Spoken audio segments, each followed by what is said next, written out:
ونحن على ذلك لمن الشاهدين والشاكرين والذاكرين والحمد لله رب العالمين.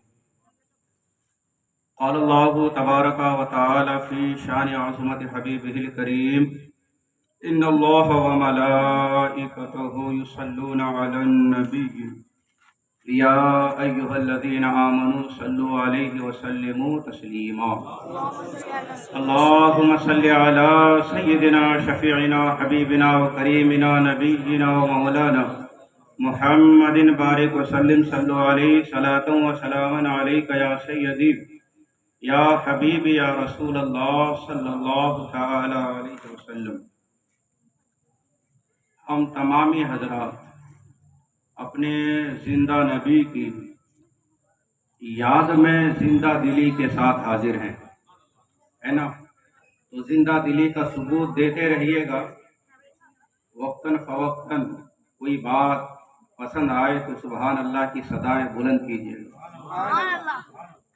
تاکہ آپ کے نام اعمال میں ثواب لکھا جا سکے اور مجھے سانس لینے کا موقع مل سکے. ہم جو یہاں بیٹھے ہیں اور انشاءاللہ اگلی جو راتیں باقی ہے ان راتوں میں بھی بیٹھیں گے. اس کی وجہ کیا ہے؟ کتنے ایسے لوگ ہیں جو آج بھی اپنے گھروں میں آرام فرما ہیں، لیکن ہم ہیں کہ یہاں بیٹھے ہیں اپنی نیندوں کو قربان کریں. اس کی وجہ یہ ہے کہ جو عاشق ہوتا ہے، جو کسی سے عشق کرتا ہے، محبت کرتا ہے، اس کا دل بار بار یہ چاہتا ہے کہ مجھے میرے محبوب کا ذکر سننے کو ملے. حضرت امام شافعی رحمۃ اللہ تعالی علیہ فرماتے ہیں: اعد ذکر النعمان لنا فإن ذکرہ هو المسک ما کررتہ یتضوع. حضرت امام شافعی فرماتے ہیں لوگو میرے محبوب کا میرے پاس ذکر خوب کیا کرو، اس لیے کہ ان کا ذکر وہ کستوری ہے کہ جس کی خوشبو جس کی مہک بھلائی نہیں جا سکتی ہے. اور شاعر کہتا ہے مطرب سے کہو کہ چھیڑے ذرا، مطرب سے کہو کہ چھیڑے ذرا اس جانے سحر کا قصہ کہ فرقت کے ان بھیانک لمحوں میں کچھ دل کو سہارا مل جائے، ہے نا؟ تو جو عاشق ہوتا ہے، جو کسی سے محبت کرتا ہے، وہ تو ان جیسی محفلیں تلاش کرتا رہتا ہے کہ کہیں سے وہ محفل ہمیں ملے اور ہمیں وہاں بیٹھنے کا وقت ملے تو ہم وہاں بیٹھ کر اپنے محبوب کی شان اور اپنے محبوب کا ذکر سنیں. ورنہ حضور صلی اللہ تعالی علیہ وسلم کا ذکر آج سے نہیں، ان کی ولادت اور ان کی میلاد پر خوشی آج سے یا 100-200 سال سے نہیں، بلکہ آپ کو معلوم ہے آج جو ہم اس سال جو حضور کی یوم پیدائش منا رہے ہیں تو یہ کتنے سال گزر چکے ہیں معلوم ہے؟ 1499 90 پر 9 1499 تقریباً 1 سال کم 1500 سال ہو جائیں گے حضور کو اس دنیا میں ظاہری تشریف لانے کو. لیکن عاشقوں کا دل، عاشقوں کا چہرہ اور عاشقوں کا جوش و جذبہ دیکھ کر یوں معلوم ہوتا ہے کہ ابھی کل ہی کوئی آیا ہے. سنا ہے آج تک اس درخت کا سایہ مہکتا ہے جہاں کچھ دیر کے لیے میرے آقا آپ ٹھہرے تھے. آج بھی وہی خوشبو ہے، آج بھی وہی مہک ہے اور آج بھی وہی رحمت و برکات کی وہی برسات ہے. اچھا، بہت سے لوگ کہتے ہیں نبی کو آنا تھا آج آ گئے، برکتیں ملنی تھی برکتیں مل گئی، نور نازل ہونا تھا نور نازل ہو گیا. یہ بات ہو کر تو 1400 سال سے بھی زیادہ کا وقت گزر چکا، لیکن اے مسجد رضا والوں، کیا تمہارا دماغ خراب ہو چکا ہے کہ اتنا وقت گزرنے کے بعد بھی تم نبی کے یوم پیدائش منا رہے ہو؟ ہم کہتے ہیں بدبخت دماغ تیرا خراب ہو چکا ہے. ارے قرآن ایک مرتبہ نازل ہوا تھا، کب نازل ہوا تھا؟ رمضان المبارک کی 27ویں تاریخ کو نازل ہوا تھا، جسے شب قدر کہا جاتا ہے۔ قرآن ایک مرتبہ نازل ہوا، نازل ہونا تھا ہو گیا، جو رحمتیں برکتیں نازل ہونی تھی ہو گئی، لیکن اب بھی تم اپنی مسجدوں میں جشن نزول قرآن کیوں مناتے ہو؟ وہ کہیں گے کہ دیکھو بات یہ ہے، قرآن تو اس وقت نازل ہوا تھا، لیکن اس رات میں جو اللہ کی رحمتیں اور برکتیں نزول قرآن کی وجہ سے نازل ہو گئی تھی، وہ رحمتیں اور برکتیں آج بھی ہر شب قدر کو نازل ہوتی ہے۔ سبحان اللہ۔ ہم کہتے ہیں کہ ٹھیک اسی طرح جب میرے آقا کی ولادت ہوئی، رحمتوں اور برکتوں کا نزول ہوا، تو اب ان رحمتوں اور برکتوں کی ایک عادت بن گئی نازل ہونے کی۔ اب جب جب میلاد النبی کا مہینہ آئے گا، تب تب اللہ کی رحمتیں اور برکتیں نازل ہوتی رہیں گی۔ سبحان اللہ، سبحان اللہ۔ اچھا، ان کی عقل پر مجھے بہت زیادہ افسوس ہوتا ہے اور میں حیران ہوتا ہوں۔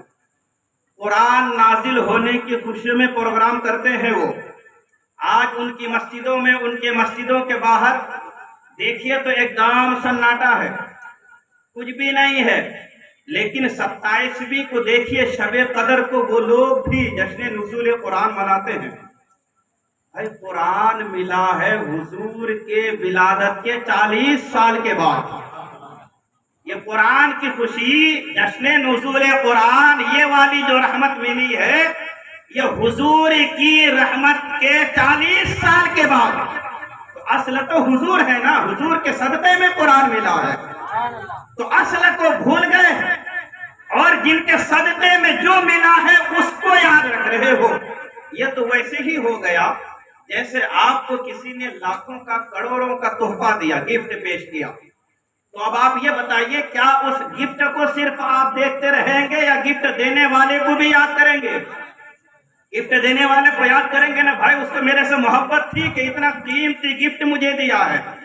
ٹھیک اسی طرح بلا تشبیہ بلا تمثیل حضور صلی اللہ تعالی علیہ وسلم قرآن کو گفٹ کی شکل میں ہمیں عطا فرمائے ہیں، تو ان لوگوں نے گفٹ کو تو یاد رکھ لیا اور گفٹ دینے والے کو بھول گئے۔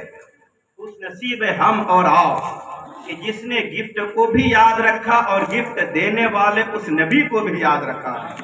اللہ ہم سب کا یہاں حاضر ہونا قبول فرمائے اور ہماری اس بابرکت محفل کو اپنی بارگاہ کرم میں قبولیت کا درجہ عطا فرمائے۔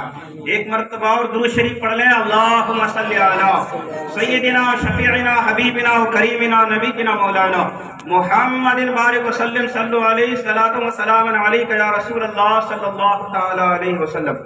بچے نیچے آ جائیے، جو لوگ کھڑے ہیں وہ کرسی لے لیں۔ سامنے ہے چیرا آ جاؤ۔ بچے جو ہے وہ نیچے آ جاؤ، یہاں جگہ کافی ہے۔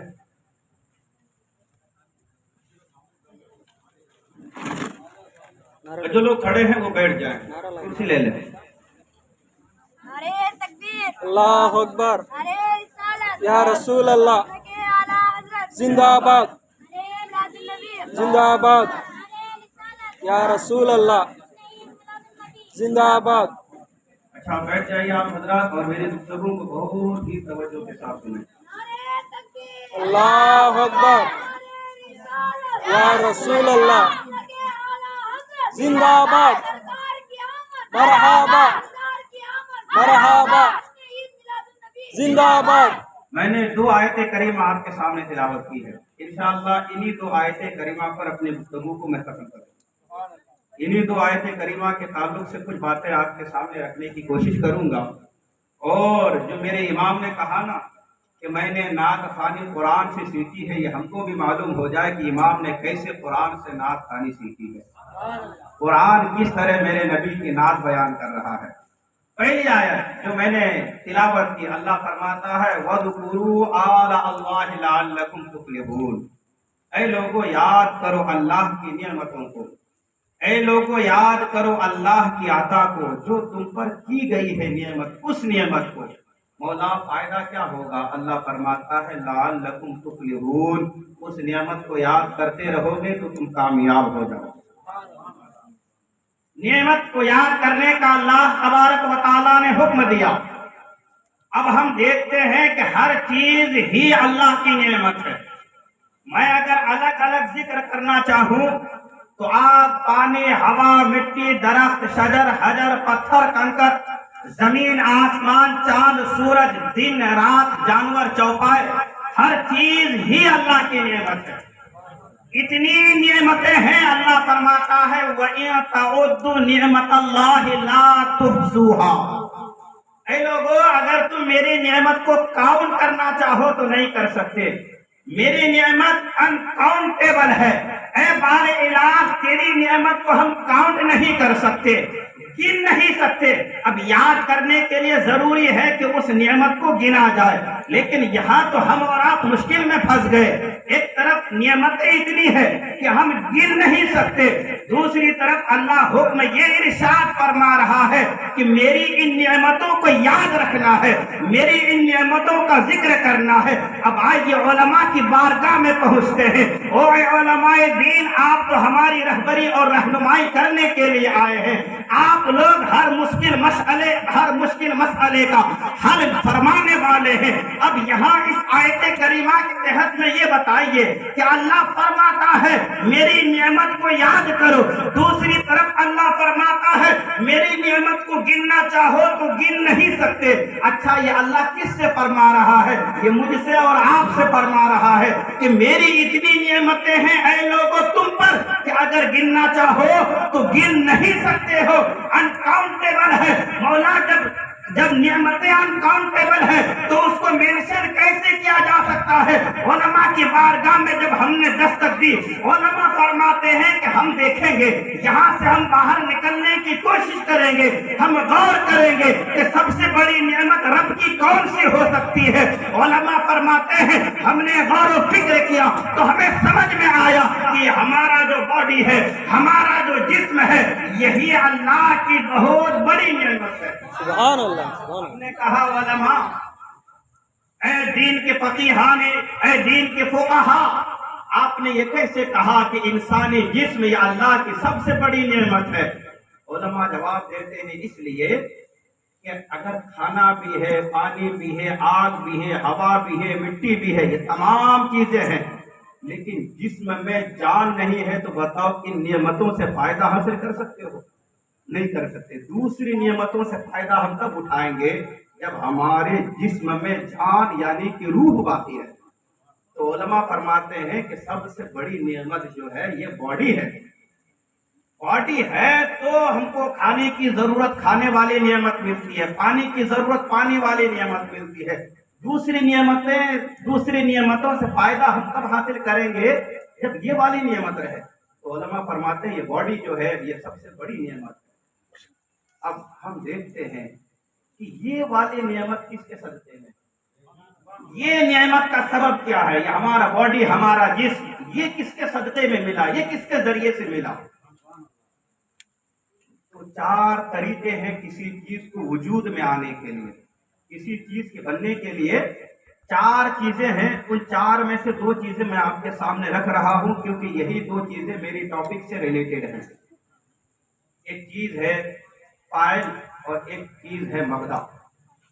اس کو مثال سے یوں سمجھیے کہ ماٹ معلوم ہے جس میں پانی رکھ کے پیتے ہیں یہ ماٹ اپنے سے وجود میں نہیں آیا بلکہ اس کو کوئی بنانے والا جو بنانے والا ہے نا جو اس کو بناتا ہے وہ اصل میں فاعل ہے اور جس چیز سے بنا ہے اس کو مبدا بولتے ہیں. مٹی سے بنا ہے ماٹ تو مٹی کیا ہوئی؟ مبدا ہوئی اس ماٹ کے لیے. اچھا یہ بھی ضروری ہے کہ جس نے بنایا ہے جب وہ بگڑے گا تو وہی سنوارے گا. مثال کے طور پر یہ لائٹ ہے اگر یہ لائٹ خراب ہو جائے تو کوئی میرا کارپینٹر بھائی اس کو صحیح نہیں کر سکتا ہے. وہی بندہ صحیح کرے گا جو الیکٹریشین سے ریلیٹڈ ہوگا جو اس فیلڈ کا ماہر ہوگا. اس کا وائر خراب ہو جائے تو کوئی بیلدار آ کر اس کو صحیح نہیں کر سکتا ہے وہی کرے گا جو اس میں ماہر ہوگا. مطلب کہ جس نے بنایا ہے وہی اس کو سنوارے گا بھی وہی اس کو دوبارہ زندگی بھی دے گا. تو ہمارا وجود جو ہے یہ کس کے سبب سے ہے؟ میں پوچھ رہا ہوں کس کے سبب سے ہے؟ آپ کہیں گے ہمارے ماں باپ کے سبب سے ہے. ہمارے ماں باپ تھے تو ہم پیدا ہوئے پھر میں سوال کروں گا آپ کے ماں باپ کس سے ہیں؟ کہیں گے ہمارے دادا ہماری دادی سے ہیں۔ پھر سوال کروں گا وہ کن سے ہیں؟ کہیں گے پردادا پردادی سے ہے۔ سوال کروں گا وہ کن سے ہیں؟ تو اپنے اوپر کے خاندان والوں سے ہے۔ اسی طرح آپ آگے بڑھتے جائیں، ایک وقت ایسا آئے گا جب حضرت آدم تک بات پہنچ کر ٹھہر جائے گی۔ ہم سب آدمی ہیں، ہم سب کیا ہیں؟ آدمی۔ آدمی کو آدمی اس لیے کہا جاتا ہے کیونکہ وہ حضرت آدم سے نکلا ہے۔ تو ہم سب کے وجود کا ذریعہ کون بنے؟ حضرت آدم علیہ نبینا علیہ الصلوۃ والسلام۔ ماں باپ ہمارے لیے مبدا ہے، اللہ تبارک و تعالی ہم سب کا فاعل ہے۔ اسی لیے کہا جاتا ہے کہ کوئی بندہ ساری زندگی بندگی میں گزار دے پھر بھی وہ رب کا حق ادا کر ہی نہیں سکتا ہے، کیونکہ رب نے اس کو پیدا کیا ہے۔ اسی طرح کوئی بندہ ساری زندگی ماں باپ کے حق ادا کرتے رہے پھر بھی وہ ماں باپ کا حق ادا کر ہی نہیں سکتا ہے، اس لیے کہ وہ ان کے مبدا ہیں۔ اسی بات سمجھ گئے؟ بات حضرت آدم تک پہنچی۔ اب حضرت آدم کس کے سبب سے بنے ہیں؟ ہم ماں باپ سے، ماں باپ ہمارے دادا دادی سے، دادا دادا دادی پردادا سے، پردادی سے، ان کے اوپر تک حضرت آدم تک معاملہ پہنچا۔ اب حضرت آدم کس کے سبب سے بنے ہیں؟ اور رب سے پوچھتے ہیں مولا تو بتا حضرت آدم کس کے سبب سے بنے ہیں؟ اللہ فرماتا ہے، حدیث قدسی ہے، لولاک لما خلقت آدم۔ اے حبیب اگر آپ کو پیدا کرنا مقصد نہ ہوتا تو میں حضرت آدم کو بھی نہیں بناتا۔ سبحان اللہ، سبحان اللہ۔ گویا کہ حضرت آدم کا جو وجود ہوا وہ کن کے وجود سے؟ حضور صلی اللہ علیہ وسلم کے وجود سے۔ وہ ان کی ذات کی برکت سے، جس ذات کا ذکر سننے کے لیے آج ہم اور آپ یہاں موجود ہیں۔ حضرت آدم اپنے وجود میں محتاج ہے حضور کے ذات کے۔ حضرت آدم کا وجود حضور کے صدقے میں ہوا۔ اب اس دنیا میں جتنی بھی چیزیں ہیں، چاہے یہ درخت ہو، یہ مائٹ ہو، یہ لائٹ ہو، یہ روشنی ہو، چاند ہو، سورج ہو، یہ جتنی بھی چیزیں ہیں یہ سب کس کے لیے ہے؟ یہ سب کی سب چیزیں ہمارے لیے ہیں۔ اللہ فرماتا ہے هو الذی خلق لکم ما فی الارض جميعا۔ اے لوگو، اللہ وہی ہے جس نے تمہارے ہی لیے زمین میں جتنی چیزیں ہیں سب کو تمہارے لیے ہی پیدا کیا ہے، تمہارے لیے ہی بنایا ہے۔ یہ بات زمین کی رہی، جو آسمان کی ہے اللہ فرماتا ہے وہ الذی سخر لکم الشمس والقمر دائبین، کہ آسمانوں میں بھی جو کچھ ہے اے انسان وہ سب بھی تمہارے لیے ہی بنایا گیا۔ دنیا انسان کے لیے۔ دنیا کسے کہتے ہیں؟ دنیا کی تعریف یہ ہے کہ اللہ کے علاوہ جتنی بھی چیزیں ہیں سب کو دنیا کہا جاتا ہے۔ یہ سب چیزیں کس کے لیے؟ انسان کے لیے، انسان کی ضروریات کو پوری کرنے کے لیے۔ لیکن اس دنیا کو کس کے صدقے میں بنایا گیا؟ رب سے پوچھو تو حدیث قدسی ہے، اللہ تبارک و تعالیٰ فرماتا ہے، میرے آقا کے زبان سے الفاظ ادا ہوتے ہیں، میرے آقا ارشاد فرماتے ہیں، رب کا فرمان ہے لولاک لما خلقت الدنیا۔ اے حبیب اگر آپ کو پیدا کرنا مقصد نہ ہوتا تو میں دنیا کو بھی پیدا نہ کرتا۔ پتا چلا یہ جو دنیا موجود ہے یہ بھی میرے نبی ہی کے صدقے میں موجود ہے۔ اب اس میں چاہے ہوا ہو، آگ ہو، مٹی ہو، پانی ہو، ان تمام چیزوں کو جو زندگی ملی ہے وہ میرے نبی کے صدقے میں ملی ہے۔ آج ہر چیزیں جو بھی موجود ہے وہ سب اسی 12ویں والے نبی کا صدقہ ہے۔ اسی نبی کے صدقے میں ہر ایک کو زندگی ملی ہے۔ اچھا، تعجب کی بات تو یہ ہوتی ہے، بہت سے بدبخت بدمذہب یہ کہتے ہیں یہ نبی کو یہ ملا، یہ نہیں ملا، یہ نبی کو یہ چیزیں نہیں ملی۔ ارے بدبخت، اس نبی کے صدقے میں تجھے اتنی نعمتیں ملی، اللہ کہتا ہے ان نعمتوں کو گننا چاہے تو نہیں گن سکتے۔ جس نبی کے قدموں کی برکت سے خود تجھے اتنی نعمتیں ملی تھی کہ تو گن نہیں سکتا، تو خود اس نبی کو کتنی نعمتیں ملی ہوگی؟ کوئی گر سکتا ہے ان نعمتوں کو؟ کوئی کون کے لائق ہے وہ نعمتیں؟ بدبخت ہے نا، عقل کے اندھے ہیں سب۔ جب تم پر نعمتیں اس نبی کے صدقے میں ہوئی، اس نبی کے قدموں کے خیرات اس قدر ہوئے، رب رب ہو کر اعلان کر رہا ہے گن نہیں سکتے، تو خود اس نبی پر اللہ کی کتنی نعمتیں ہیں، وہ نبی کتنی چیزوں کا مالک ہے، وہ نبی کتنے کمالات اور کتنی شانوں کا مالک ہے، کوئی اندازہ نہیں لگا سکتا۔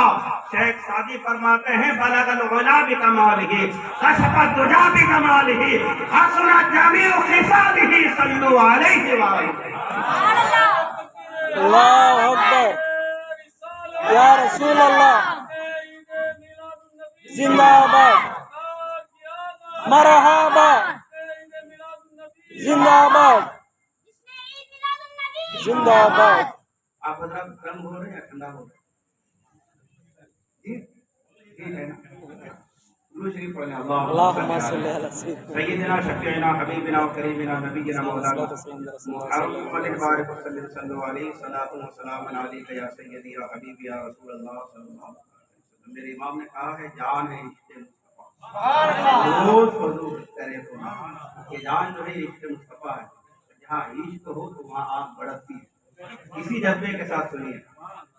تو میں عرض کر رہا تھا کہ یہ آگ، یہ ہوا، یہ مٹی، یہ سب چیزیں کس کی صدقے میں ہے؟ آقا کے صدقے میں، حضور کے صدقے میں۔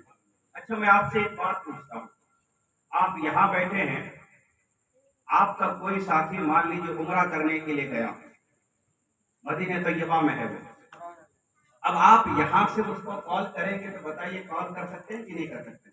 کر سکتے ہیں، بات ہو سکتی ہے، لیکن یہ بات کیسے ہوتی ہے معلوم ہے؟ یہ ہماری بات یہاں سے لے کر اتنی دور تک کیسے پہنچتی ہے؟ اس کے بارے میں کہا گیا ہے کہ بات جو ایک سے دوسرے تک پہنچتی ہے، یہ جو کنیکٹیوٹی ہے، اس کا راز یہ ہے کہ ہوا اپنی پشت پر ہماری بات کو لے کر وہاں پہنچ جاتی ہے، ہوا کے ذریعے سے بات پہنچتی ہے۔ اب اس کو آپ ایک مثال سے یہ بھی سمجھ سکتے ہیں کہ جب بہت زیادہ بھیڑ ہوتی ہے نا، وہاں پر آپ کسی سے بات کرنا چاہیں تو کلیئر بات نہیں کر سکتے، سگنل کا پرابلم آتا ہے، ٹاور کا۔ میں نے اس کا مشاہدہ بھی کیا ہے عرس رضوی کے موقع پر، کہ وہاں پر کیونکہ بھیڑ بھاڑ بہت زیادہ ہوتی ہے، مجمع کے بیچ میں سے بیٹھ کر اگر آپ کسی کو کال کریں تو جلدی فون نہیں لگتا ہے، کیونکہ ہوا کا گزر بسر اتنا نہیں ہوتا ہے۔ تو بات جو ایک جگہ سے دوسری جگہ تک پہنچتی ہے، یہ پہنچانے والی چیز کیا ہے؟ ہوا ہے۔ یہ ہوا جس نبی کے صدقے میں جس کو زندگی ملی ہے، اس ہوا میں اتنی طاقت ہے، انڈیا میں بیٹھا شخص اگر امریکہ میں، سعودی عربیہ میں کال کرے، ہوا تیرا سلام تو وہاں تک پہنچا دے۔ اب اگر نبی کا غلام یہاں بیٹھ کر درود پڑھے تو مدینے والے آقا تک ہمارا درود کیسے نہیں پہنچ سکتا ہے؟ سبحان اللہ، سبحان اللہ۔ ارے جس نبی کے صدقے میں ہوا کو زندگی ملی ہے، اس ہوا میں اتنا پاور ہے کہ تیرا سلام وہاں تک پہنچا سکتا ہے، تو ہمارا سلام مدینے تک کیوں نہیں پہنچ سکتا ہے؟ سبحان اللہ۔ میرا ایمان تو اس سے بھی آگے کا فیصلہ کرتا ہے، میرا ایمان تو یہ کہتا ہے کہ نبی کو سننے کے لیے ہوا کی بھی ضرورت نہیں پڑتی ہے۔ سبحان اللہ۔ اس لیے کہ ہوا یہ نبی کے صدقے میں ہے، نبی ہوا کے صدقے میں نہیں ہے۔ سبحان اللہ۔ ہاں، نبی ہوا کے صدقے میں نہیں ہے۔ ہوا کو ضرورت ہے وجود نبی کی، لیکن نبی کو اپنے غلاموں کے درود و سلام سننے کے لیے اس ہوا کی بھی ضرورت نہیں ہے۔ یہ دلیل ہے کہ حضور ہوا کے بغیر بھی ہماری باتوں کو سن سکتے ہیں۔ ہوا میں اتنا پاور ہے تو ہم اگر یہاں سے نبی پر درود و سلام بھیجے تو کیوں نہیں حضور سن سکتے ہیں؟ بات درود کے آگے تو ایک بڑی لطیف حدیث پاک مجھے یاد آ رہی ہے، آپ لوگوں نے بارہا سنا ہوگا، لیکن میں اس میں ایک پوائنٹ آپ کو دینا چاہتا ہوں، وہ یہ ہے کہ بارہا آپ لوگوں نے سنا ہے کہ قیامت کا دن ہوگا، اور اللہ فرماتا ہے قیامت کے دن کے بارے میں وَالْوَزْنُ يَوْمَئِذٍ الْحَقُّ، کہ قیامت کے دن نام اعمال تولے جائیں گے، وہاں پر ایک ترازو رکھا جائے گا، وَالْوَزْنُ يَوْمَئِذٍ الْحَقُّ، ایک ترازو گاڑا جائے گا۔ اچھا اس نام اعمال میں